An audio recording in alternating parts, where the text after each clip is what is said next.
করে যাতে সে তাদের একটা। তাকে সতর্ক করতে পারলাম কিন্তু কেউ তার ফোন। আমি এটা করছিলাম না। এখানে দেখানো হয়েছে যে স্টেফানির পুরো পরিবার পার্টি করছিল। এখানে পার্টিতে দেখানো হয়েছে যে মৃত্যু খেলা শুরু হয়ে গিয়েছিল। এখানে একটা গ্লাস কাঁচটি ভেঙে বরফের টুকরো পরিণত হল, টুকরো টুকরো হয়ে গেল। এখান থেকে সব বরফ নিয়ে যাও বাস করছিল। এই তুষারকণাটি স্টিফের মামার, এবং তারা গ্লাসটি নীল এনে পাশে রেখে দিল। এবং এখানেও বিদ্যমান সবকিছুর কিছুটা যেন সবকিছুই তার জায়গা পরিবর্তন করতে থাকে। পরিকল্পনা অনুযায়ী হয়তো এটা ঘটছে। স্টেফানির মামা সেই গ্লাসটি তার হাত থেকে পড়ে গেল এবং তার পায়ের ভেতরে একটা কাচের টুকরো আটকে গেল।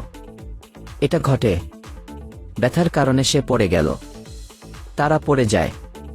এখানে মাটিতে পড়ে যাওয়া থেকে উৎপন্ন কম্পন 1 আউন্স ঘাস তৈরি করে। কাটার মেশিনের উপর পড়ে সেই যন্ত্রটি।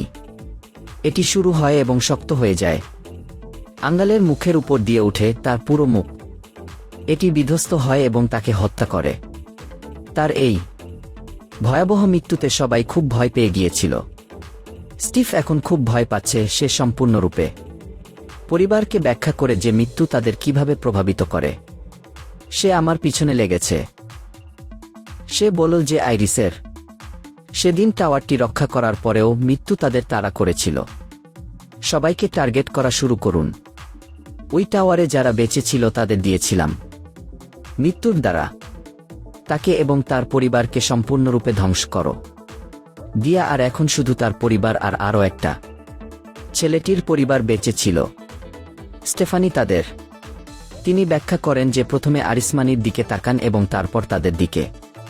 জ্যেষ্ঠ পুত্র আমার চাচা এভাবেই মারা গেছেন।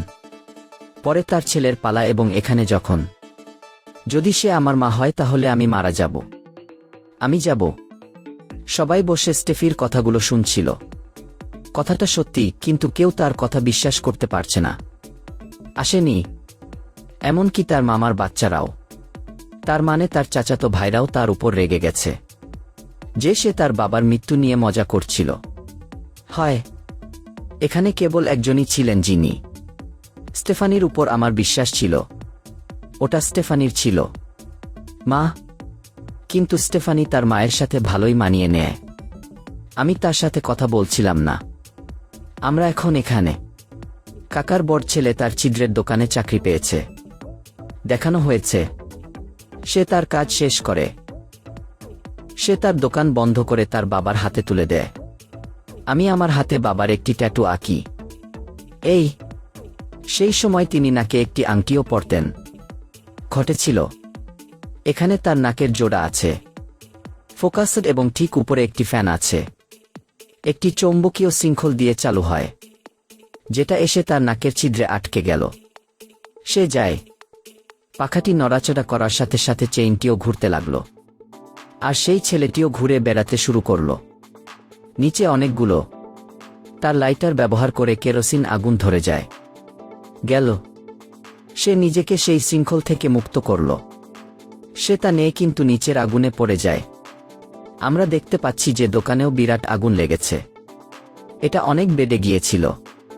স্টেফানি যখনই জানা গেছে যে তার দোকানে আগুন লেগেছে, তাই সকাল হওয়ার সাথে সাথে সে তার দোকানে গেল। চলো যাওয়ার সিদ্ধান্ত নিই। কিন্তু আমি তাদের গাড়ির সামনে এসে থামাতাম। হয় আশ্চর্যের বিষয় ছিল যে তার পাশ ছাড়া তার কোথাও কোনো আঘাত লাগেনি। ওই লোকেরা সকালে ছিল। তারা এখানে উচ্চ গতির কথা বলছে। ট্রাক এসে তাকে ঘুরিয়ে দেয় কিন্তু সে কোনো খবর রাখে না, কোনো ক্ষতি করে না।